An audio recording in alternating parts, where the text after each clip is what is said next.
Okay, hello everyone. Welcome to Factorio. This is my game world.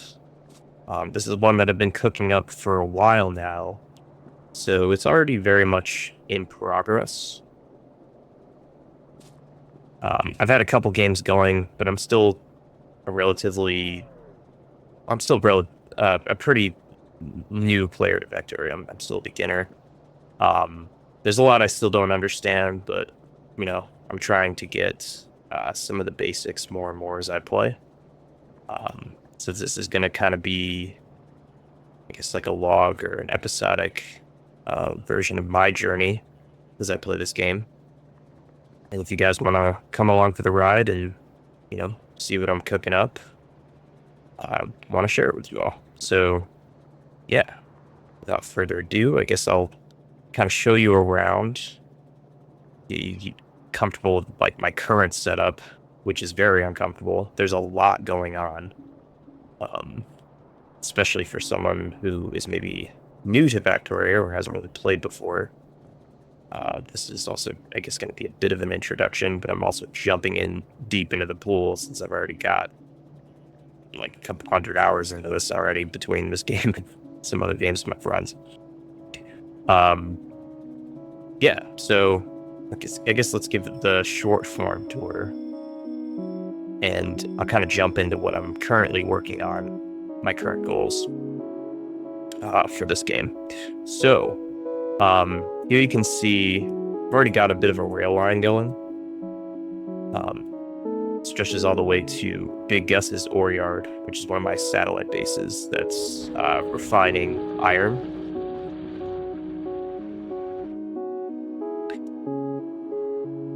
Yeah, it's pretty lengthy.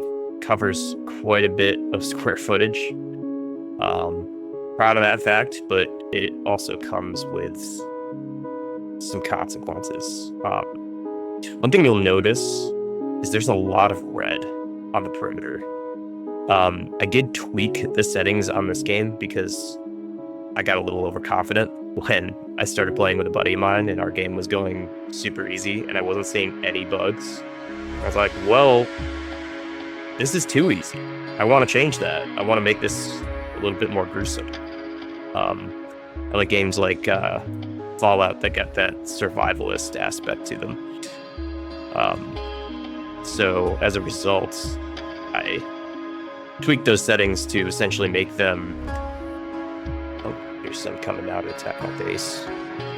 But yeah, essentially make them a little bit more aggressive, increase the like reproduction rate or what have you. I don't know the actual set names off the top of my mind. It's been a long time, days since I've actually started this game and tweaked them. But maybe at some point, if those are interested, I'll go back and review those so you guys get an idea. But yeah, I just wanted to make them super hostile, especially to any pollution that I give off, which is noted by, of course, this red cloud. I've got quite a bit going on, and you can see it's touching a lot of these bases on the perimeter. So as you just saw, like they'll try to test it once in a while. But I've got a pretty good, and I guess this is a good segue and kind of intro to my defense system currently.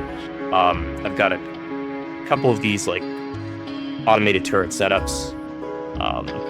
You'll primarily see something like this where it's pulling from a looping belt of advanced ammo.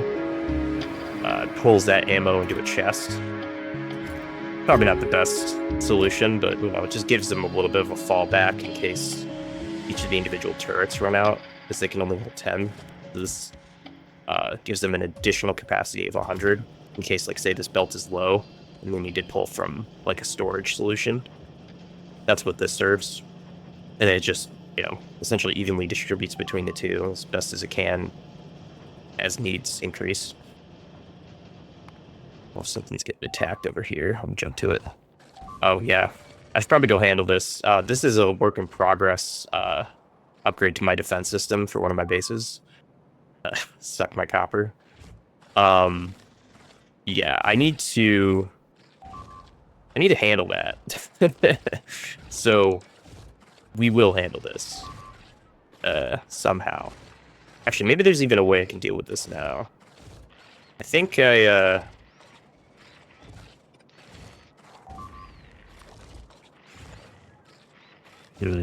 let's see. Maybe I can do something like this. I don't have, yeah. There's a reason I'm doing it this way. I might even need to get down and dirty and come help, because I don't know if this has any of these substations available for me to place. I thought I did, but I don't. So I'm going to have to deal with that. Yeah, why don't we go take a trip and deal with this problem. By the way, I'm dealing with a lot of that at the moment between all of my bases, and I'm currently working on a solution that will help mitigate this going forwards. But right now, it's a real pain in the ass. You know, I've got like 3 or 4 of these satellite bases, which I'm sure you'll see throughout my playthrough, and I'll introduce some more as time goes on. But they each serve a different purpose. They each extract a different resource. And so what I'm hoping to get out of this is upgrade my defense network so that they can be a little bit more autonomous. Okay. So like you can see here, I actually destroyed that substation, but fortunately, I had an extra one in this network, so my bots just replaced it for me because I made a stupid mistake. So they're awesome. Love my bots. Really cool. Great workforce. Always going above and beyond. Alright, so yeah, so this is the outskirts of Theoactive and what I call like WAN 3. That's like literally like a WAN in real life, like wireless area network, whatever, wide area network, because it covers a very large area of one grouping of bots. Yeah, I'm gonna place down some of these guys myself. You can see some of my bots are doing this too because I have an excess. But yeah, I want to make sure that these turrets are powered and maybe even put a couple down just so if I do get attacked here again, I'm not completely helpless. But I am working on something to make this a little bit more automated so I don't actually have to come down and do this because, you know, I have other shit going on, as you'll find out as I delve a little deeper. But yeah, there goes my turrets, there goes my walls. They just kind of pull it from my inventory and place it. These are, of course, blueprints for whatever I want to place. I can actually place those myself. I'm sure if you're experienced, you know that, but, you know, showing it. I can grab a whole bunch and do, like, copy, paste, cut and paste. You know, cut and paste is like remove and place. I just remove that, moved it over, cut it, move it back. You know, pretty useful stuff, especially when you're working in a, like on a mega base or like a very large project and have a lot of repeat tasks. I can just like cut and paste a whole section, make it easier. But yeah, I don't like that stuff at all. Sometimes I make little defects like this when I'm trying to move quickly. So I can also use the delete tool, which I can never remember the keybind for this one. It's a little weird. Alt-D. Yes, Alt-D. Destroy. Boom. Move. And then the bots just put it in my inventory. If I'm not around, the local area or wide area network bots will come out and grab those and store them instead. Assuming they have storage, which is a whole other thing. So like, for those in there know, when bots need to store something, they usually put it in these logistics, like storage chests. It's the yellow chests. So they know to always put excess items or items that are removed in network back into these chests. Here is WAN 3. And I guess to give a little bit more info on what I'm talking about with like the WANs, I think I could probably do something like this. So each of these sections of contiguous or continuous red indicates a WAN, or what I call a WAN, essentially.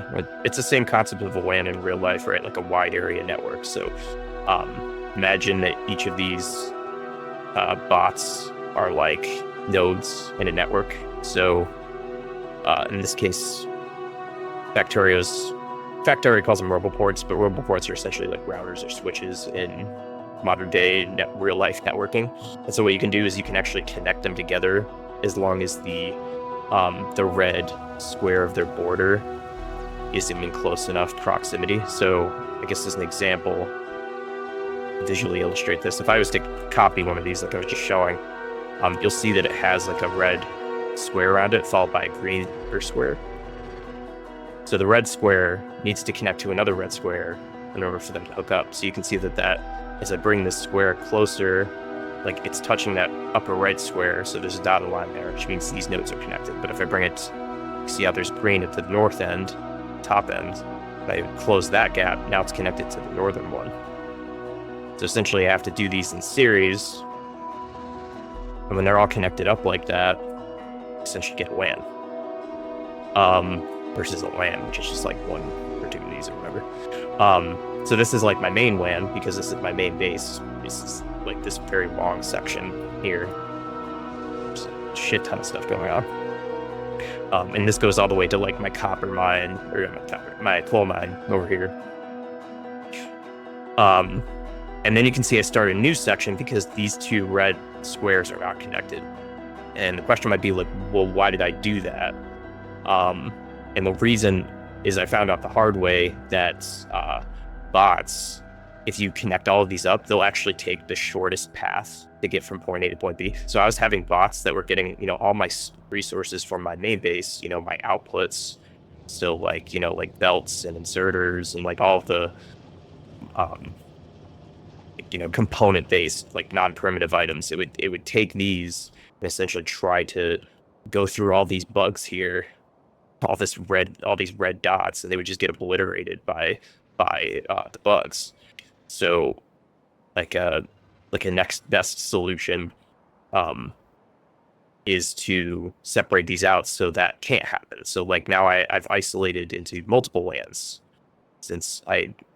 but I still want to supply these bases as best as I can, but prevent my bots from getting axed. So now instead of having one super WAN, I have like 3 or 4 main WANs. So this is WAN 1, this is WAN 2, this like V formation, this weird, I guess like northwest to southeast is WAN 3, because this is like a contiguous line, can't really stray too much except for like right here, but that's my territory, so it doesn't matter.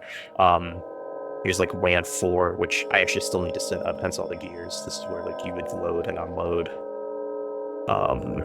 Then finally there's a WAN over here, which is just for the iron. I mean, ideally I want to like connect that up somehow or figure out a good solution, but I don't think these should probably be connected. I do, however, and this is actually one of my goals in this session or the next session, which is so I call this the iron corridor because it's a corridor that connects my other bases to my iron supply. I'm actually going to be enhancing that with a secondary iron supply that's much bigger. It's at 4 or 5 times bigger. Yeah, like I've got 4.1 million here, but there's 24 million here, iron. So, 5x this.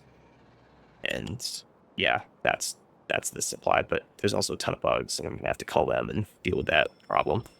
So that's more of a long-term plan, because iron is one of the prime resources in this game. Like everything uses iron for like pretty much almost anything you can think of, and I'm kind of dealing with a bit of an iron shortage just in terms of throughput. Like you can see, like got all this iron ore coming in. That's great. In fact, I could probably. It's not being illustrated super well right now because you can see there's a ton of iron ore in the belt. But if I turn on this ammo line for my defense, which basically powers like, this giant loop of advanced ammo, because just regular ammo goes on a belt. Up here, it gets turned to advanced ammo, and then it circulates itself. By doing that, this is a huge iron suck because it's just continuously pulling iron, making ammo, pulling iron, making ammo. And this is a huge area. This entire outer perimeter one literally only spans my main base, but that's still huge. Like this whole thing is like crazy big. Like, it's supplying all these turrets, basically around the entire perimeter of my base. And you can see I started to section it off a little bit because I realized that having one contiguous wall pattern is less ideal. That was like my first attempt. And then I tried to make it a little bit more distributed so that they could cover each other, but they didn't have to be right next to each other. You can see like these circles are intertwined.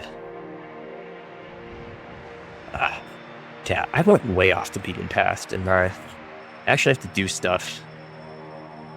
I don't know. I just like talking about my game because I put a lot of work into this. It's pretty cool. Oh yeah, there's a geranium power. I just set that up the other day to basically double my power output. So this output's like 40 megawatts. You can see on the bottom right there. Consumes nuclear fuel. Constant consumption 40 megawatts. So I think my total, if I like click on a power line, it's actually like 107 now. And that's probably because I connected up like some of my satellites that pull in like solar panels and whatnot. Before it was like just like 40. And you can see right now, like that's kind of my demand. Satisfaction is like your demand. So like to supply everything in my network, it's like roughly 41 to 42 megawatts. So I only had just enough for my peak, but now I've actually more than doubled it between adding the nuclear reactor, which is an additional 40. So this is pretty much, this is like the big chunkiest right now by power output is this guy when I threw it on. But, you know, I had to do all this shit initially when I was starting the game. So like based on coal power, you have a boiler powers steam engines, and you just have like an array of boilers and steam engines pulling coal off and pumping the steam through. Yeah, I'm getting way off track. Okay. Yeah, whatever. This is definitely informal if you haven't figured it out already. I'm just gonna kind of do what I want to do, and you guys can step through if it's even interesting. Where was I? Let's get out of the map mode, so now I'm back to my person. Yeah, so I guess like what are my goals right now? So I had started setting up, the WANs are important. That's kind of the crux of one of my big goals at the moment. So I've gotten some infrastructure for my WANs. My main base is pretty well supplied. You know, it's got its bot networks, and it can just pull everything from source because I've got started feeding every output item into a logistics like passive provider chest, which will basically just tell the bots like, okay, anything in here can be fed into the network. So as long as there are bots connected to these provider chests, like it's in the red area that you can see, like that red box when I hover over, the bots can pull from that. And if they're, say, an engineering bot, they will know, like, okay, like, you need, let's go to turrets. That might make more sense. Like, I gotta find it. This place is a mess. So I'm making just standard turrets here. Okay, here's a provider chest. So that lets the bots know, like, okay, if a turret breaks, or if big man upstairs says we need a turret here, you know, blue icon or whatever, right? Like this, but a turret. What that means is they'll know, like, okay, I have turrets available because there's turrets in this box. So I'm passively providing these turrets, so the bots will go in, grab a turret, and go place it wherever it's needed, as long as the bots are connected in network. So that's really fucking cool. So like if I was to say, like, go over here, grab this turret, this might actually be a sick demonstration, but it's also going to be way off topic. I think they'll actually, yeah, the green is engineering bots, I want to say, so they should still be able to, see how this is a green outline as opposed to red. They should still know to be able to place it here, but the passive providers need to be in red for it to be provided to the network. So important distinction there that might come up. Could be wrong about that, but I think I'm correct. So this might actually take a bit because all my bots were there. But oh, look, there he is. My little guy. He's taken the turret. And you should see that he places it. Fucking sick. And I don't even have to be here. I can just be on the other side of the fucking map. So I'll actually tell him to go and remove that. Not necessarily him.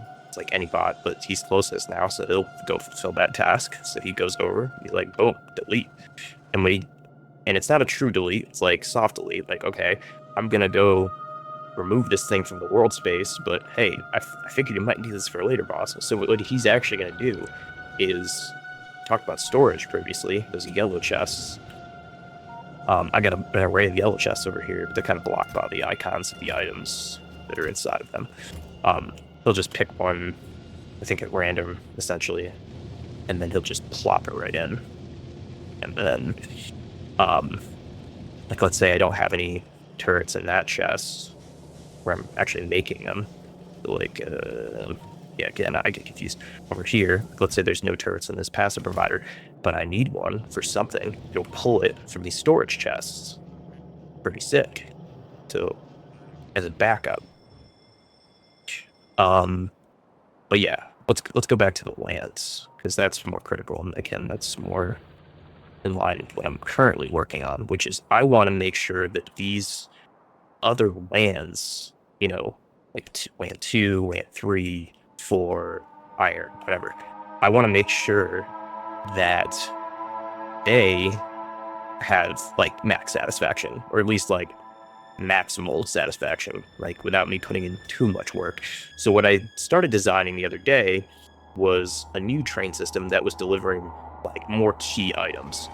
So I've got something like this, which again is probably super quick, super dirty, could definitely be improved. In fact, I had an idea about this the other day, and I need to go back and re-implement it. But what I'm doing right now is I've got this train, it's getting loaded, I've got a system up there that maybe I'll get to at some point, but essentially I've got all of these passive provider chests with some inserters, and they're pulling stuff off the train. Right now I have dedicated buckets and dedicated inserters, so you can see like these inserters are only filtering to grab repair packs, so these inserters will only put repair packs in these chests. But yeah, I've got bots which actually get fed directly into the logistics network, so that way they can be used immediately. So these are engineering bots, the ones that go out and construct items for me, because things break. So they'll actually go out, they'll use repair packs to fix things, or they'll place items when I'm on the other side of the map and request them, as long as those items are in network. Repair packs go in these two. Regular turrets go in here. I'm filtering out everything else just in case, but these will be like, if I need something just randomly delivered, I can place it in the first train car and it'll go in here, so it can be a network. So these are like random items. These are walls, and then these are laser turrets. Yeah, so that's a quick synopsis. But yeah, I essentially started doing something like this on 2 and 3, so I could resupply them with most needed items, because those are the things that tend to break or that I'm using a lot of. Like you can see, I need a lot of laser turrets. I have a bit of a shortage at the moment. Part of it is due to my iron throughput, which I'm going to try to work on a little bit. I turned off the ammo because I don't really need the ammo line. It's pulling too much. So I actually have a switch for that. It's just like, oh yeah, like constant combinator. It's a little backwards, but I say turn it on to turn it off. So this is a deny signal. Long story short, it just shuts off these inserters and says like, hey, stop making your thing. Enable disable on deny signal. So if deny signal is less than 1, you're not denied. You can put stuff on the belt, but since deny has at the bottom right 1, because there's 1 deny signal coming through. Okay, that's not less than 1. So, disabled. Yeah, there's a lot of that shit. We might come back to that at some point. That kind of gets into programming and whatnot. But yeah, so I want to make sure these guys are safe. For now, they are, for the most part. I need more laser turrets, but I don't have a lot of laser turrets to spare. Like, I have none on my person now. So much I can do. Oh yeah, I should probably grab my tank. Or bugs, any funny ideas. That was super risky. I just kind of like let it sit there through my whole monologue. Feels smart. Yeah, I like to save often just in case. I know they auto save, but You never know. It's good to have backups. There's some of my trains. Okay, so yeah. Now that I've kind of given you guys a quick synopsis of where we're at, what the current problems are, like I'm supplying my WANs. That's probably my biggest issue. There's still one more WAN that I need to supply, so that's probably going to be what I work on next, is that like supply station. Might even think it over a little bit out loud while I'm doing it, because honestly, I don't love this, and I'll get to the reason why in a minute. But yeah, there's a couple things. I want to finish WAN 3, which is this guy, so it can supply, this whole corridor here, red, which is its own thing. But I don't love that it's on this side. Okay, and the reason is because, so just like roads, there's like, right-hand side, left-hand side. So right-hand side drive is going north. So that's northbound. This is northbound. This guy, left-hand side, is southbound. So trains are always coming down this way on this line. So why is this important? Well, you can see that I spec things out in blue to be in the right-hand lane, which means that the train has to be going north, which is kind of annoying. And the reason it's annoying is because the train has to make essentially almost like a full rotation. Oh yeah, full rotation around my track. So like if it's coming from my main base, it's going south. So this guy, which is the resupplier, he's going south. He has to follow this whole line south. And I'd be thinking, oh, great, now he can go in here. Wrong, because he's on the left-hand rail, so he has to keep going around this whole fucking loop, get to iron, wait for an iron train to go through, and then he can go through. Loop all the way back. Come back, and then, oh, now I can dock. See, that's super inefficient. Maybe not super efficient, but it's pretty inefficient. So I think more ideally, I'd like to have this on the other side so that, it can just dock here. Or then, it still has to go this way to resupply, but I don't care about it at that point because it's done its job. So it can take time to get back to base. I'm not worried about it. It's not a super high demand train route, Like, what I'd be more concerned with is making sure that iron is delivered on time. I don't want to disrupt that. So, but what I am worried about is actually getting supplies from point A to point B. And since this is one of the last stops, I want to make sure that, this gets unloaded fairly quickly. Otherwise, it's going to be a pain in the ass. Because I'm going to have to expand this going southward anyways for that other iron ore deposit that I mentioned previously, that going 4 patch. So, a couple things. Probably going to redesign this real quick. Probably going to work on shoring up this iron corridor. It's like, gold 1, WAN 3, gold 2, iron corridor, gold 2's iron corridor, gold 3. It's going to be a bit more of a pain in the ass, but I essentially need to create a new route that connects this train line to this iron ore deposit, and that is going to be a pretty big lift. I might even hold off on that because I think there's some temp solutions we can still go with, but I'll get back to that in a minute. I think the big thing is I just want to finish my lands, get that thing done, get my task done, and move on, because I have other shit to do. Alright, let's do that. Okay, so we're going to take a trip over to WAN 3, or we're hoping to WAN 3. You can see there's a ton of bots. I'm already getting greens. This is supposed to be more late game. Those guys are really hard to kill. Got thick armor chills into the ass. Oh yeah, let me turn these guys off because they're so helpful, especially when I don't want them to be. So just turn the road board off, and then they won't build things. Ugh. Yeah. Yeah, it's a little annoying. There's some trees here because I can't see. Okay. Alright, so let's think about this.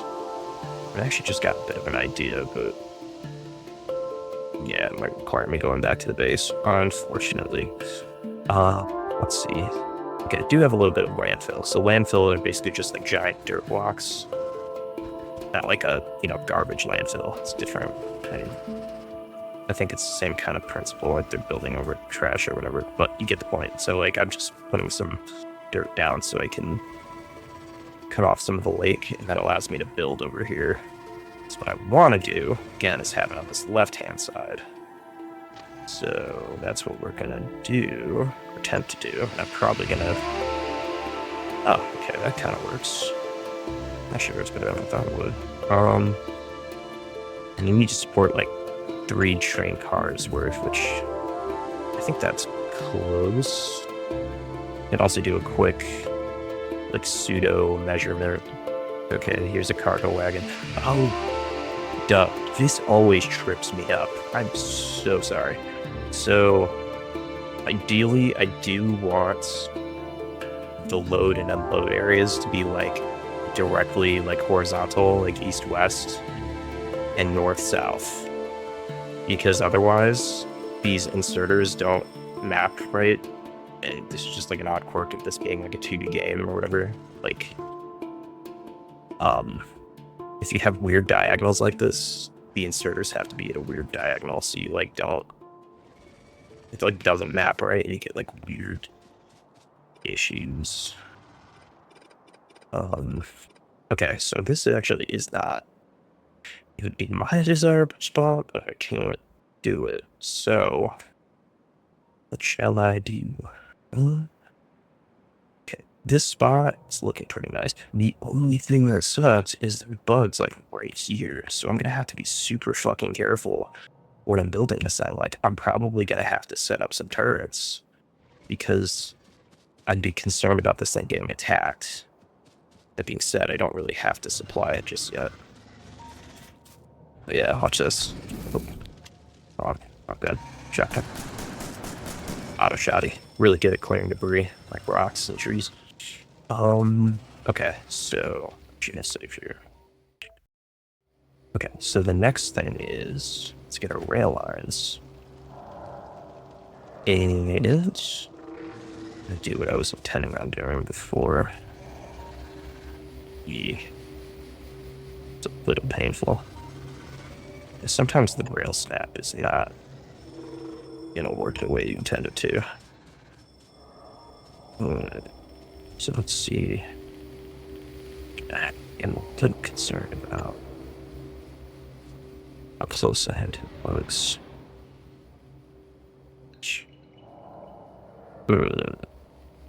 See, yeah, don't like that. I mean, let me. Again, we need to work like 3 trail lines for now.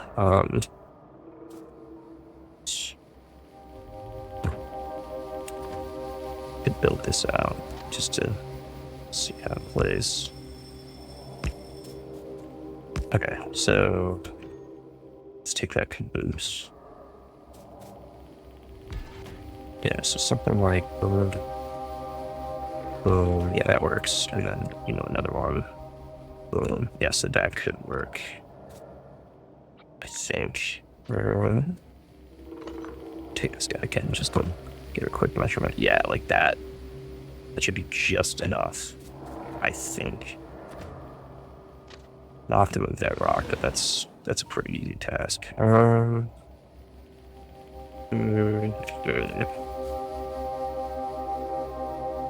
okay. There we go. Beautiful. So I'll kill that. Kill that rock. Die rock. Okay. This is still close. You can see there's a straggler right there, so I'm definitely gonna want some turrets. But I might be able to figure that out more later. I just want to set this thing up, and then I can kind of figure out more of the logistics side of things later.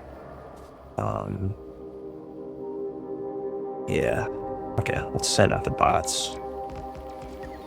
And usually they don't really go, like the bugs don't really go for rail lines, because you have already made them aggressive. Then they'll just start breaking, like, whatever. There's weird intricacies about how the AI works. Kind of start to see patterns as you play. Down just one more time. 1, 2, 3. Yeah, it's like, so that should be perfect. Again, I think my current design is only like 3 train cars long. Yeah, so there's the primary train, the 2 cabooses for storage. So that should work nicely. So make this get a name. So this is gonna be land 3 refill, something like that. Okay, and so now if you hover over the stop, you can see like the train length. So the first train's gonna take those yellow arrows, and then we've got room for 2 more arrows in the back.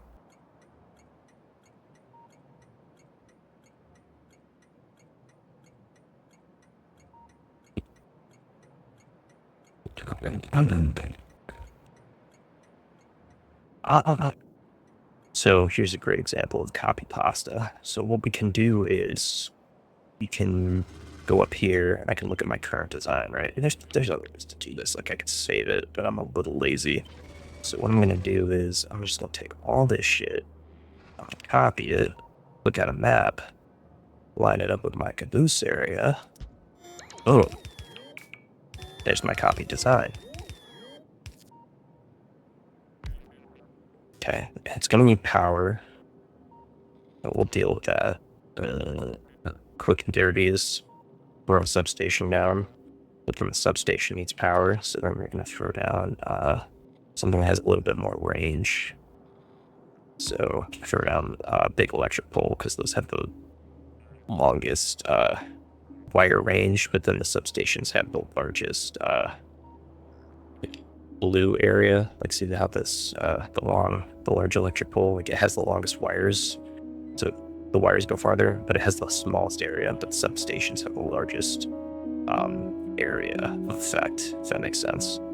So it's like area where power supplies, which is blue, and then area where power is delivered, or the edge along which power is delivered, is through those lines that you can trace. Power lines. Boom. This is the line. This is the line. Okay, yeah, so now this should have power. You can see they don't have the blood symbols. That means they're getting powered. You can also hover over on bottom right. There's like consumed electricity. You can see that green bar is full. Okay, so this is like, again, repeating the design. I need a decider combinator. So I'm gonna build one of those real quick as soon as I find it. There it is, decider combinator. And then my bot will throw that down. What this guy does is just adds a little bit of logic. So right now what I'm saying is like, okay, I'll put a, hey, this is good to go, check mark signal of value 1. Because all signals need to have some sort of value. So, yeah. One here. Oh yeah, just, they're testing my wall. No big deal. See, bots go in, they fix it. And then they're like, oh yeah, they broke a couple of my transport belts. So you can see that it's in yellow, which means that they're going to get delivered at some point. It's just pending. Yeah, here they come. Cool. So the bugs, break them, bots fix them. It's great. I don't even have to be there. It's the other side of the map. But yeah, so what this decider combinator is doing is it's looking at all the chests as like an input and saying like, okay, compare, and like they'll be labeled as a signal. So like the sum total of these two will come in as the signal repair pack, and it'll say like, okay, the number of items is the number of the signals coming in for that repair pack. So essentially this is coming out to how many repair packs are in the chest. Is it greater than or equal to 10? If so, check. Turrets greater than or equal to 10, check. Walls greater than or equal to 20 in the box, check. Laser turrets, same thing.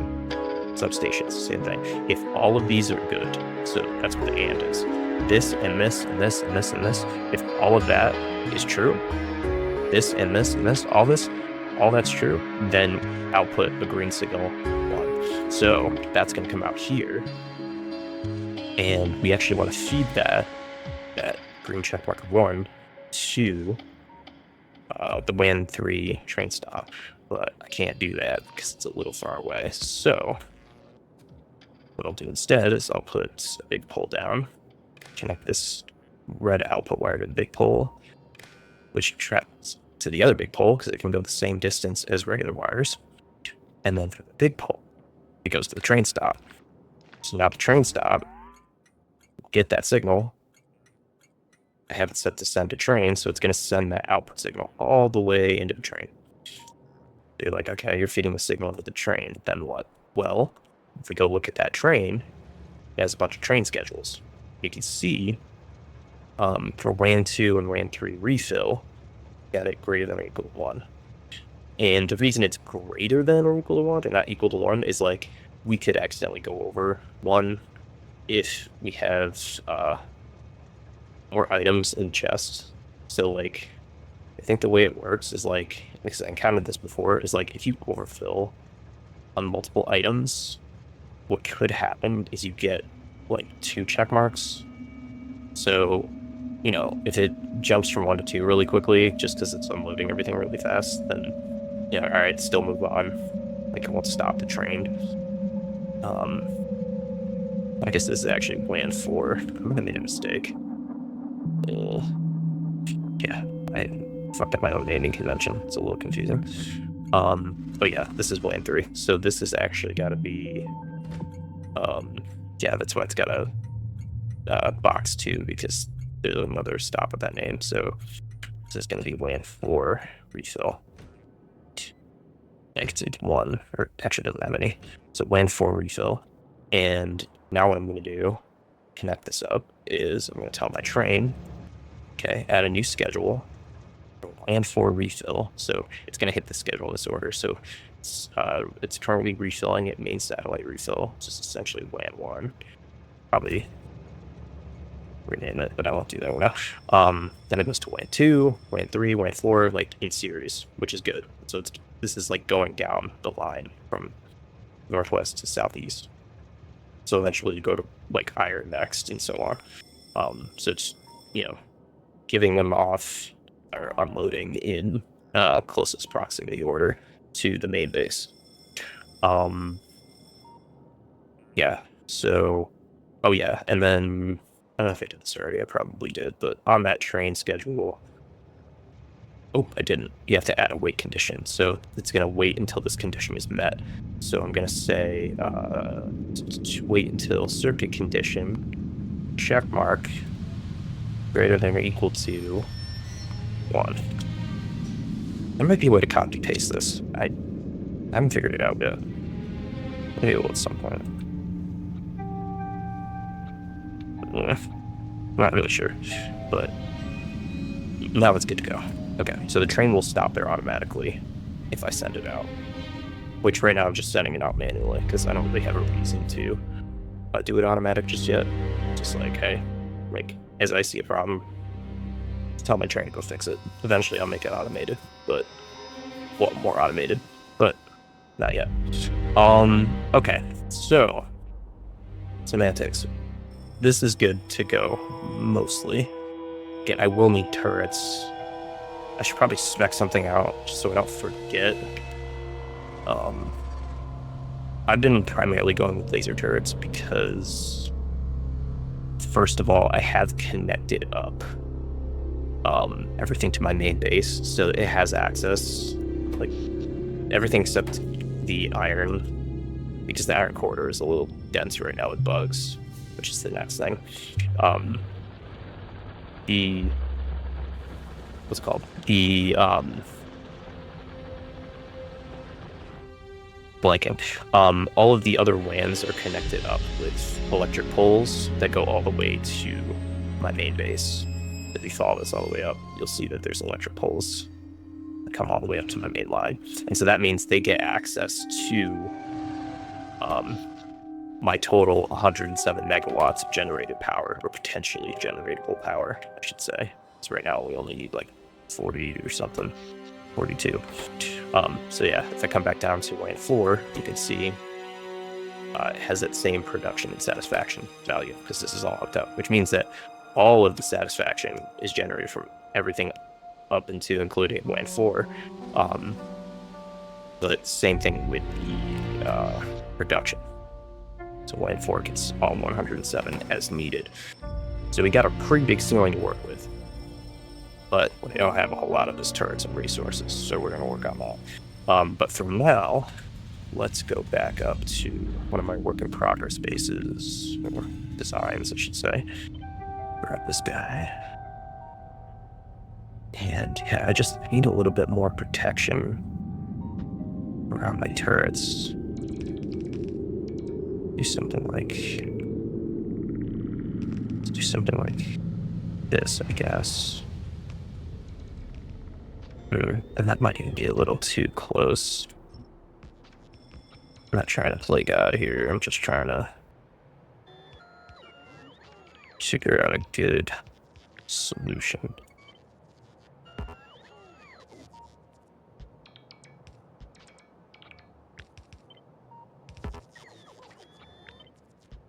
Man, they gotta move this guy. Yeah, it doesn't have to be perfect. I'm just kind of like moving shit into place as it's needed. Yeah, that should offer a little bit of protection. Oh, I totally forgot. Rail signals. Duh. The experienced people are like, what are you doing, bro? You're like getting way ahead of yourself. I'm like, I see you. Just took me a minute because I'm not used to this. So, brief intro to rail signals. So you're getting a little bit of everything. So there's two types of rail signals, and I'll get into what they do in a minute. So there's the regular old rail signals, and then there's the rail chain signals. So rail chain signals, there's a couple like rules of thumb that you can follow to make things easier.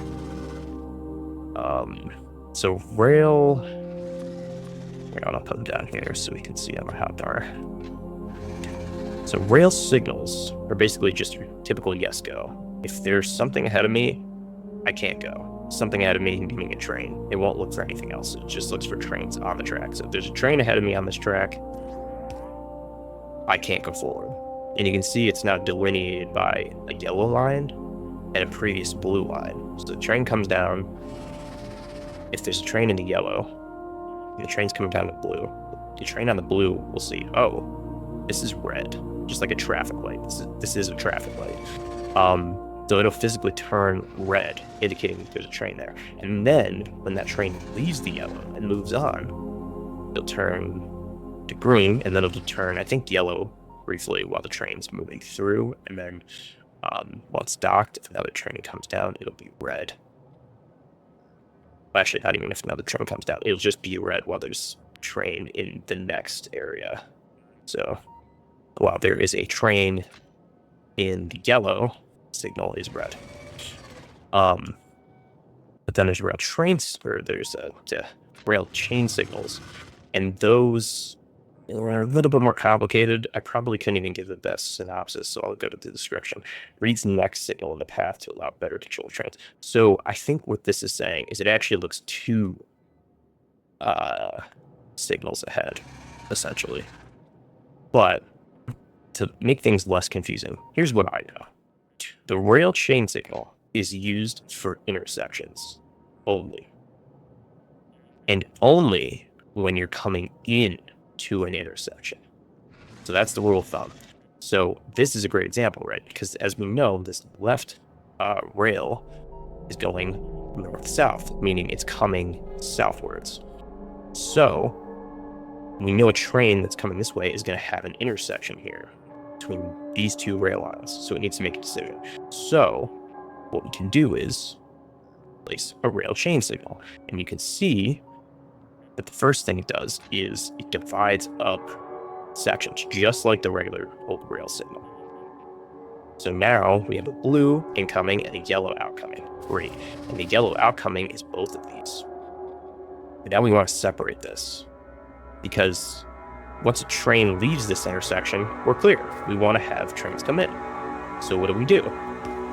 We end it with a rail signal.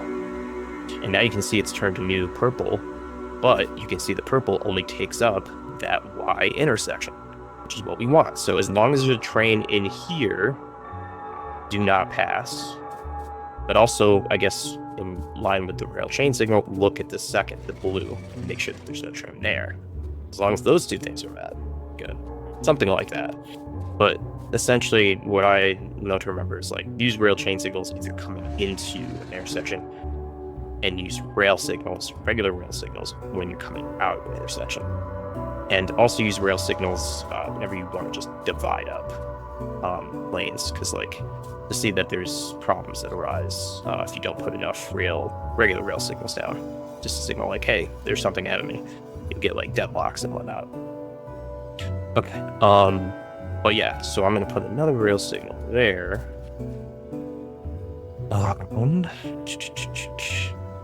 And I probably should put a rail signal there, even if this is super short. Like, it could definitely take up these 2 lanes, and that's fine. I just don't want there to be collision, but it's fine. I'll deal with that for now. Yeah, it's not perfect. I'm definitely not a god at this game or anything. I'm just, like, figuring shit out, just like anybody.